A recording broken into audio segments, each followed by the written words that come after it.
Wednesday evening prayer meetings. A little more of a cozy group.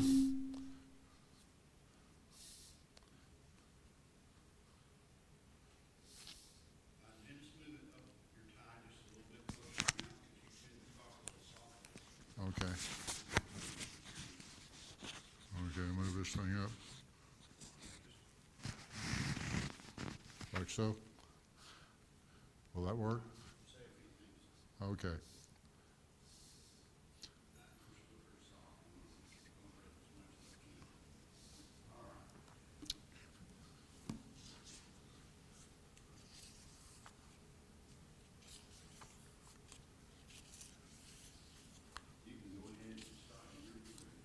Well, I'd like to wait on Nancy if she is coming.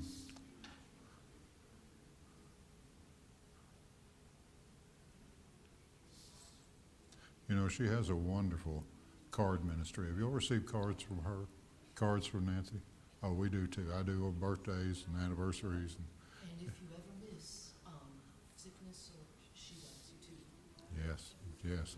That's quite a ministry she has. Yes, it is. Elaine has a telephone ministry. I mean, people are always calling her, and she's praying. Requests. Yes. And so everyone ministers as they can. Well, I want to wait a few minutes on I don't know exactly where they are going to be sitting. well, I'll move if they don't quite get very far up along the. Just a little They, ways. this, past Sunday, they were up here.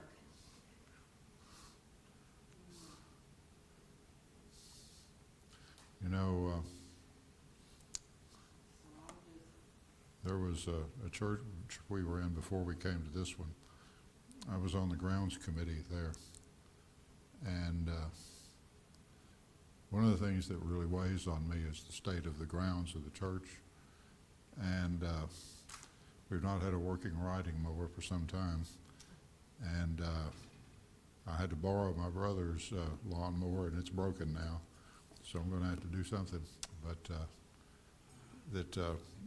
I was always aware that you don't get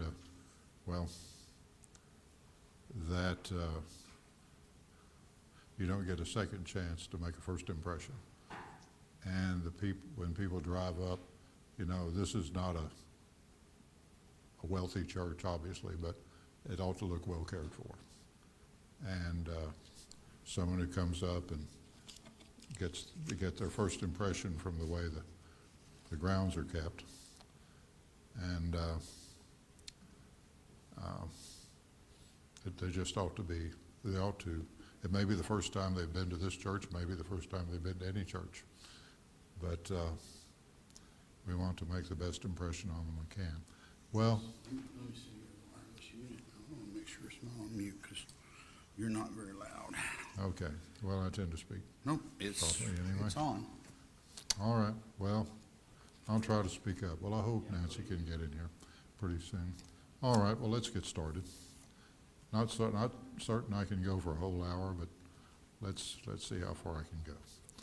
All right. Now, last week we looked at the first chapter of Judges, the conquest of the land under Joshua, and of course the end of the book of Joshua covers the death of Joshua and his last charge and commission to the people to follow the Lord in all his ways and not allow themselves to be turned aside by idols. Now Joshua, we read that Joshua was 110 years old at his death. He was 40 years old when Moses sent him with Caleb and 10 other men to spy out the land of Canaan. He was 80 years old when Israel crossed the Jordan. And so he's been leading Israel for 30 years at his death. And there were men who, with him, had seen the works of the Lord and many of whom survived him. And we're told that the Israelites followed the ways of the Lord as long as those elders lived to teach them and remind them of those ways. But after they were gone, a new generation rose up who had not seen these things. And Joshua, I was looking back over the account of Joshua's death, and one of the commands he gives them is to put away the idols among you. The Israelites had idols in their midst, whether they'd picked them up in Egypt, whether in the wilderness or in Canaan. They had idols. The seeds of that destruction had already been sown in their midst. So I'll begin at the beginning of chapter 2 of Judges. Now the angel of the Lord came up from Gilgal to Bochim. That is an interesting construction. The angel of the Lord came from Gilgal. Now, I've not seen that particular construction anywhere else in the Old Testament. We read that the angel of the Lord came to a certain person, or the angel of the Lord spoke to someone or appeared to someone. But the angel of the Lord came from Gilgal, which of course is where the tabernacle was. Now, why they were meeting? Well, it was at Shechem, which is some distance from Gilgal, that Joshua had given his commission, and this place, Bochim, is thought to have been close to that. Now, there are two, one thing that was intriguing about this expression, the angel of the Lord came, there are two places where the Lord appears to people and tells them, take your shoes off your feet, for the place where you're standing is holy ground. That's when he appears to Moses at the burning bush, and it says plainly, God spoke to Moses from the midst of the burning bush. The second one was when Joshua, before they had crossed into Canaan, saw a man standing with a sword and approached him and asked him, are you for us or for our enemies? And the man said, no, but I come as captain of the host of the Lord. And it's thought that this was a Christophany, a pre-incarnate appearance of Christ. And it's interesting that he said no, or rather neither. You know, and I've heard the lesson drawn from that the Lord doesn't take sides, he takes over when he appears. But anyway, we read that the angel of the Lord came to them, and he said, I brought you up out of Egypt and led you into the land which I have sworn to your fathers. And I said, I will never break my covenant with you. And as for you, you shall make no covenant with the inhabitants of the land. You shall tear down their altars, but you have not obeyed me. What is this that you have done?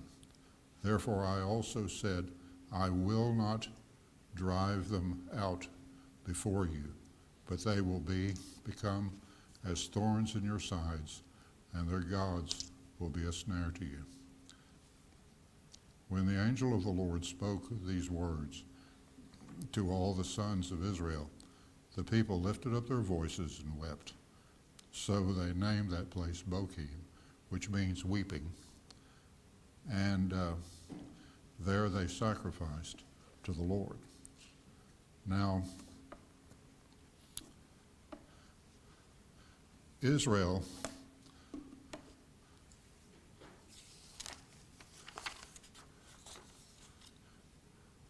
while it produced some of the Lord's choicest servants in Moses and Joshua, was a problem child of the Lord. They were constantly turning aside, constantly turning away from the Lord, and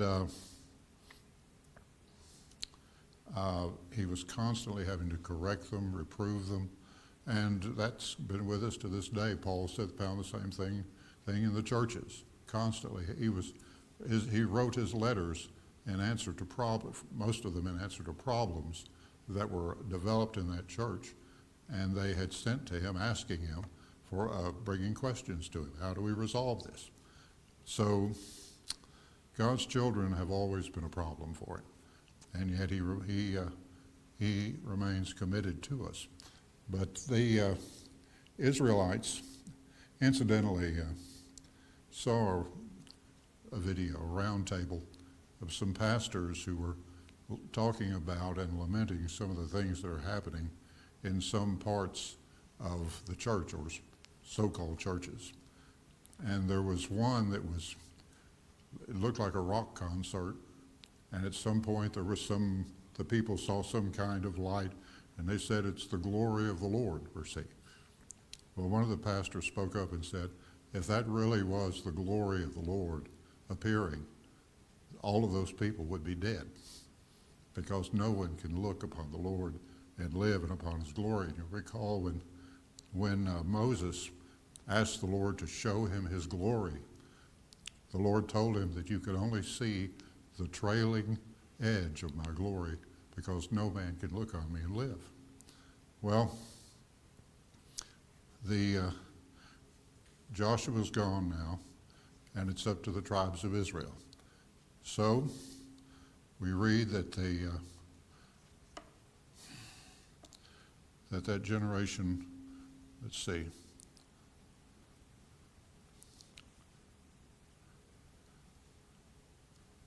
we read in chapter 2, beginning with verse 6, that when Joshua had dismissed the people. Now here is a recap of the death of Joshua, and a bit shorter. The people served the Lord all the days of Joshua and all the days of the elders who survived Joshua, who had seen all the great work of the Lord which he had done in Israel. Then Joshua the son of Nun, the servant of the Lord, died at the age of 110, and they buried him in the territory of the inheritance of Timnath Heres in the hill country of Ephraim, north of Mount Gaash. The Septuagint adds a notation to the account of his burial. You may recall that when Israel crossed the Jordan, the Lord told him to make stone knives and circumcise the sons of Israel. You know, that's a great act of faith. You cross into enemy territory and then render all your fighting men incapacitated for a matter of days. But he obeyed, and it reads in this same statement in the Septuagint reads that they buried him, and they buried with him in the tomb the stone knives with which he circumcised the sons of Israel. Well, in 1870, some investigators archaeologists were excavating tombs on the north side of the hill of Gaash. And they found a large monumental tomb, clearly for someone of great importance. And when they opened the tomb, they found a number of stone knives in the tomb. So that may very well have been the tomb of Joshua. In any case, he passed on, and